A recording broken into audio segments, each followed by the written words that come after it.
No, there's nothing wrong with your TV set. It's just that compared with the razzle-dazzle of the modern world, the past was really pretty colourless. And in spite of what you may think, the food in that picnic was monotonous, limited, and bland.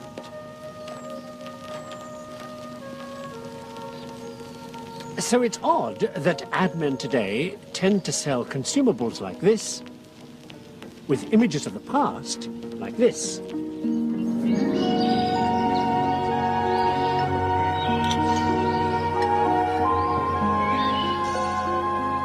It's all made to look like an age of rosy apples, farm-fresh eggs, crusty loaves, simple pleasures.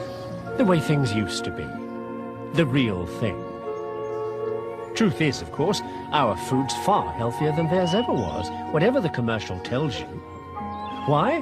Well, that's what this program's all about. How, thanks to a couple of clues you're looking at right now, we're able these days to make it all better than the real thing.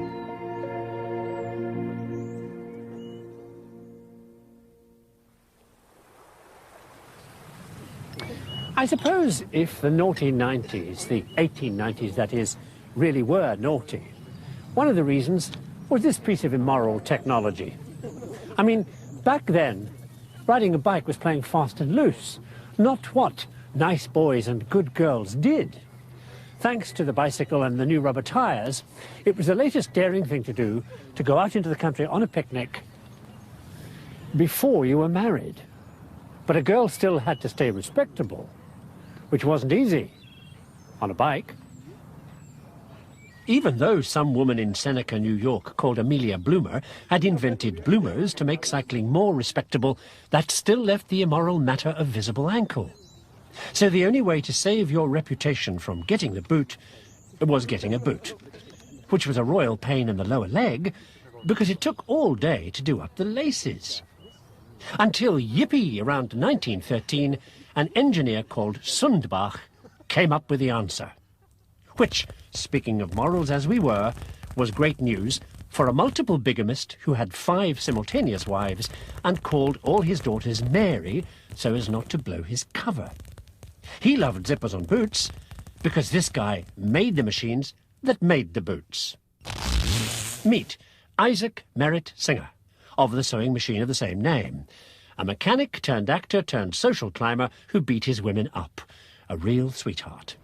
But he made a fortune and built factories all over the world because he invented so much down and so much a month.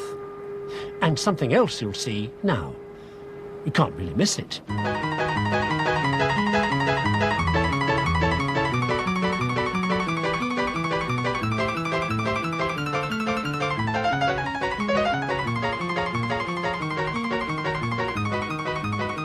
Okay, you get the point. Singer's machines are cheap because they're made of interchangeable parts. An idea Thomas Jefferson has brought back earlier from France. Well, he's also had this row with a French scientist called Buffon, who's written a book about, well, let's say, everything since creation. Buffon's book contains a vitriolic attack on America, which he's never been to. According to Buffon, everything in America is retarded because it's so cold, and degenerate American life forms are inferior to the French. Knocking America becomes popular with other French scientists who've never been there either, and who invent 37-pound Louisiana frogs, and everything American having syphilis. But what riles Jefferson most is Buffon's remark about all American animals being smaller than anything French. Things have now really hit the fan. So Jefferson tells somebody in America to mail Buffon a consignment of large American animals with a note saying, "How'd you like them apples?"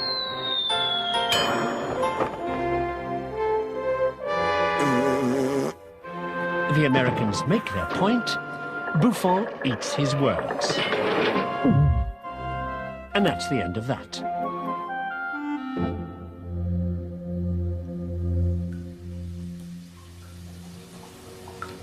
Jefferson and Buffon, and everybody else back then before Darwin, were all deeply into something known as the great chain of being. The idea that God, at creation, had designed everything at once, all the way from slime to humans. And that everything was linked, one to the next, all the way along the chain.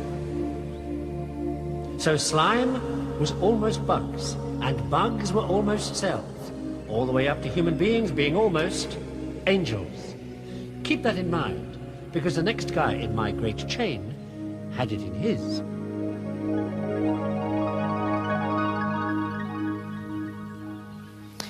He was a German genius, diplomat, librarian and mathematical whiz called Leibniz. And in 1675, he decided to measure what was happening in the sky. This kind of happening. Leibniz was interested in the effect of the sun's gravity on planetary orbits, so he needed to calculate constantly changing velocity, like the rate this is falling now, at this infinitesimally small split second, not a zillionth of a second before, not a zillionth of a second after. The kind of math Leibniz developed to let him do that infinitesimally small measurement bumped him right up against the good old great chain of being, in which the graduation between one species and another, from slime all the way up, were, as you remember, infinitesimally small.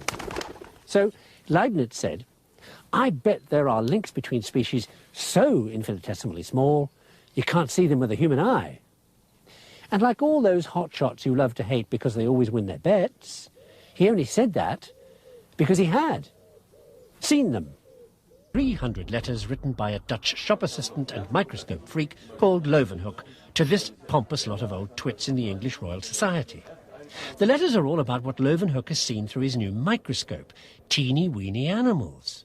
Shocking thing is, Leeuwenhoek says he's seen them everywhere, even, gulp, inside people.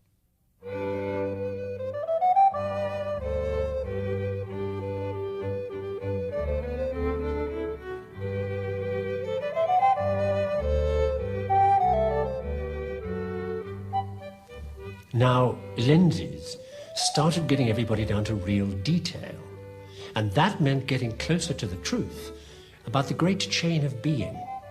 Lenses were obviously going to reveal the secret of the universe. This chap was already on the case, finding out that the funny bits sticking out of Saturn were actually the planet's rings.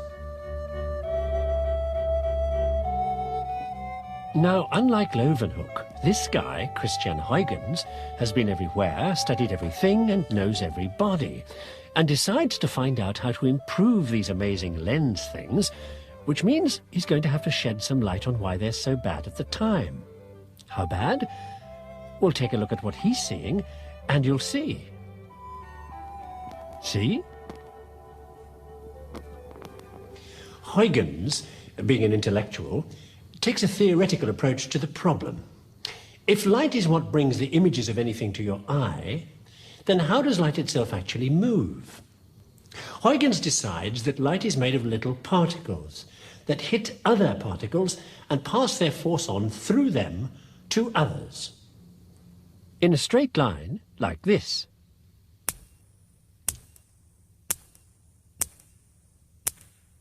Except for some strange reason when light goes through a crystal called Icelandic spar, which splits the light ray in two. One refraction, the other, dunno. What Huygens doesn't know, because nobody knows, is that it's polarized light, which is as good a reason as any to head for Scotland.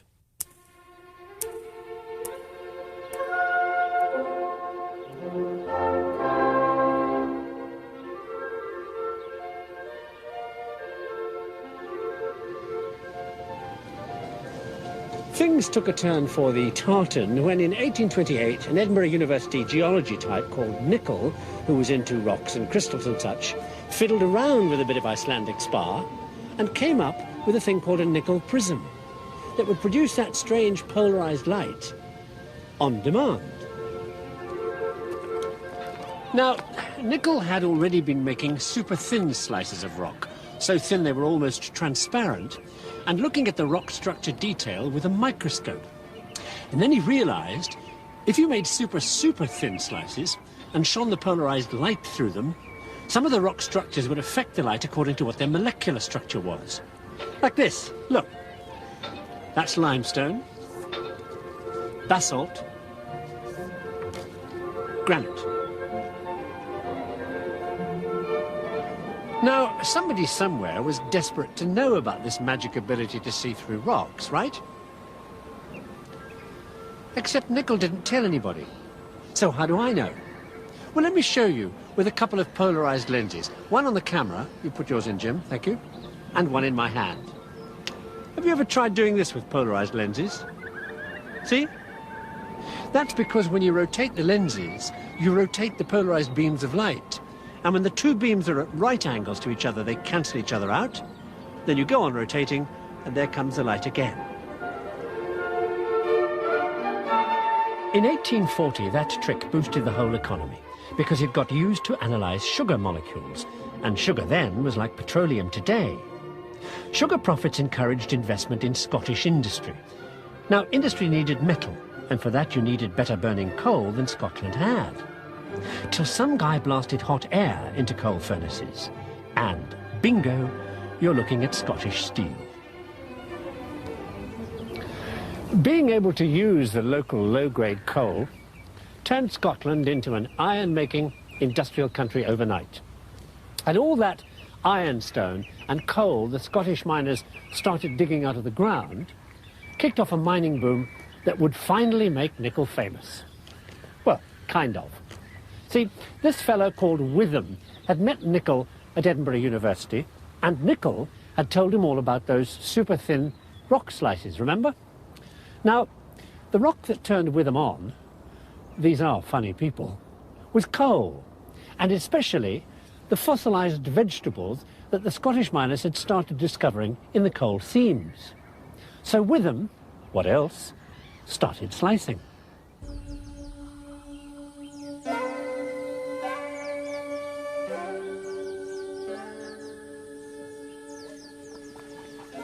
You will have no doubt noticed that we are now in a place just a touch hotter than Scotland, right? It's Indonesia, actually, because this is where the story takes us in a minute. Meanwhile, that mining boom I mentioned and the fossil vegetables the Scottish miners started finding as they dug, well, Witham wrote one of those things you can't pick up, called Some Observations on Some Fossil Vegetables. And there was Nickel's work revealed. And the things he'd said about seeing little bubbles in rock crystals. Now, I told you there was somebody desperate to know all this, didn't I? Name of Sorby. Born, lived and died in Sheffield and never went anywhere without his mother. Crazy about bubbles in rocks. But bubbles like these, magnified 2,000 times. This photograph told Sorby whether the tiny bubbles had been made by hot gas, or hot liquid, or just heat. And you know what that does? Gives you a handle on all this. Sorby's microbubbles changed everybody's view about how rocks got made in the first place. Back in the incandescent days of the primeval era, when the planet was making itself in fire and lava. Back when the Earth began. All thanks to that weirdo Witham and his mania for fossil veggies. Oh, Timon also. Good. Things got back to vegetables again, real ones this time, when somebody introduced Sorby to something called a spectroscope. Works like so. You shine a light through a vegetable solution that absorbs wavelengths in the light according to what's in it. Then you shine that light through a prism and you get the familiar spectrum, but with black lines at the wavelengths of the light that have been absorbed by the stuff in the solution. So now you know what the stuff in the solution is. Good, thanks, great.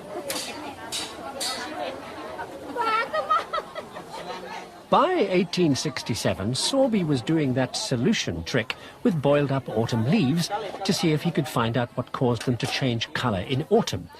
turned out to be a chemical you only see in autumn when the green chlorophyll disintegrates, called carotene, which is what gives plants their red, orange, yellow colours.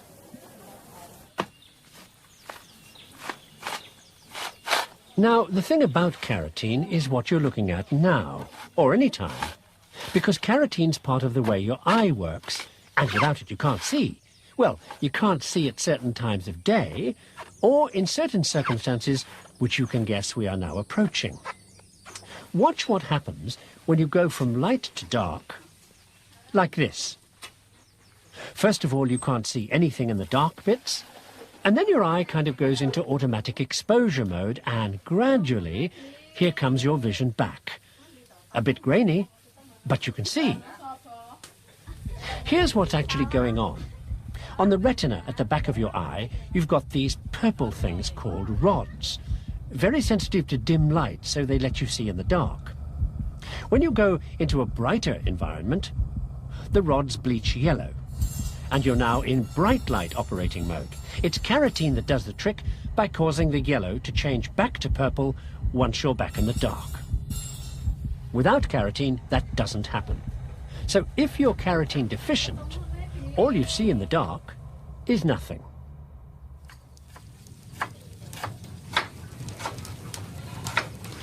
Which leads me to Indonesia's greatest gustatory delight, nasi goreng, which brings together chicken and rice, which is what I'm also about to do.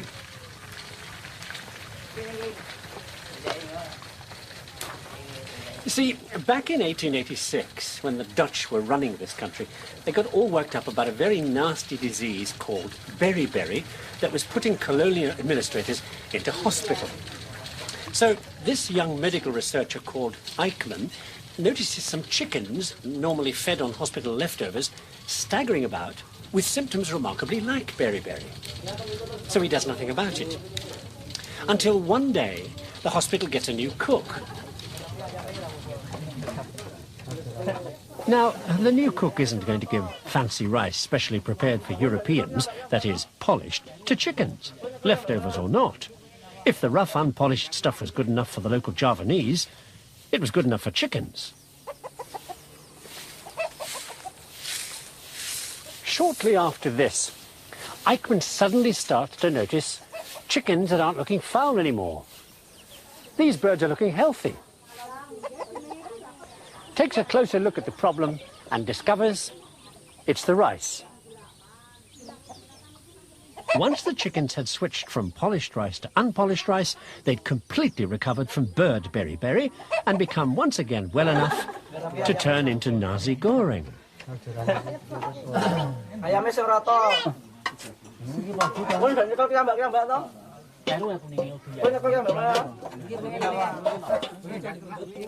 Turned out their disease was another one of those deficiency things, like carotene deficiency night blindness, remember? Without something in the hulls of the rice, which was missing when you polished the rice, the chicken got beriberi. But what was the missing something? In 1917, the whole thing hit the front page.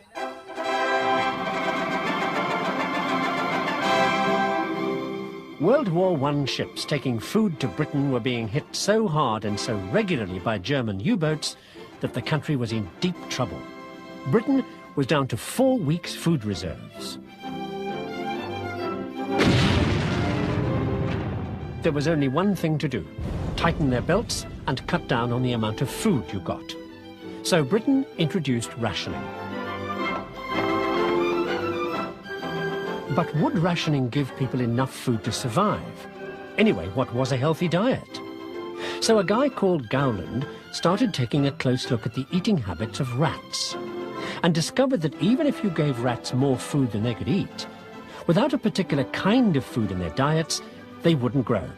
There was something missing in their food, and maybe in human food too, that was having the same effect as the deficiency problems with chicken beriberi and that night blindness thing, remember? Something you needed as well as the basic carbohydrates and fats and minerals you got in food. Gowland called the something, whatever it was, accessory food factors. Which brings me back to that picnic and why I said at the beginning that modern food is better than theirs was.